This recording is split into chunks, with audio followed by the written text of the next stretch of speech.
السلام عليكم ورحمة الله وبركاته. طيارات الميراج طيارات اعتراضية أو طائرات حظر جوي، وممكن الجيش السوداني يستفيد من الطيارات دي ويجدد طياراته بتاعت الحقبة السوفيتية القديمة اللي خلاص أصبحت أنعاش طائرة زي ما بقولوا.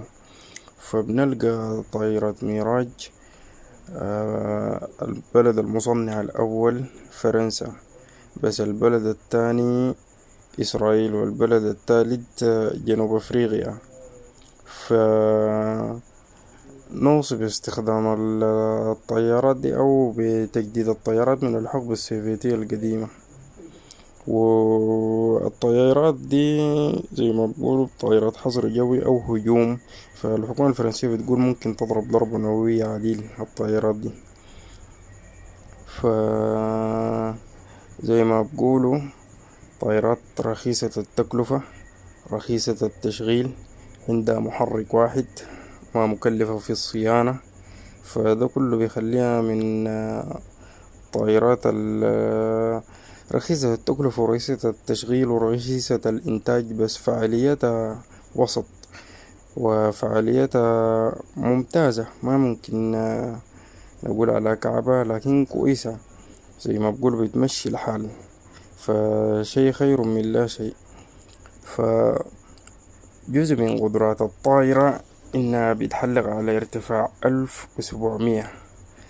المدى بتاع الطيران ما محددينه بالضبط وأنا ما متذكره، بس حوالي 2000 إلى 3000 كيلومتر، حاجة بالشكل ده كده.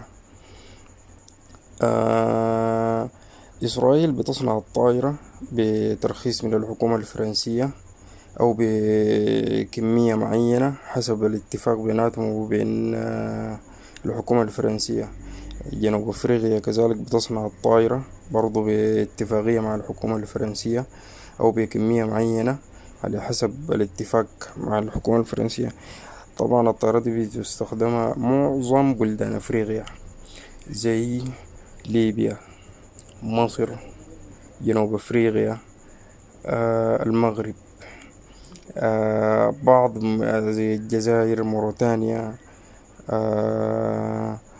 في دول خارج القارة زي شيلي، الأرجنتين، إكوادور.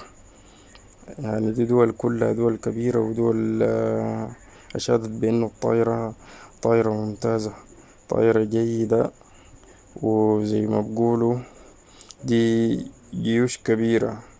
فنتمنى من الرياضات بتاعتنا إنها تحاول تجرب الطائرات دي عندها، لأنه طائرات زي دي الإمارات أشادت إنها طائرات جيدة جدا. استخدمت آخر طراز منها وهو ميراج 2000، ده أحدث طراز، واتنازلت منه مؤخر لليونان على بعضهم، وجزء منها فات للمغرب.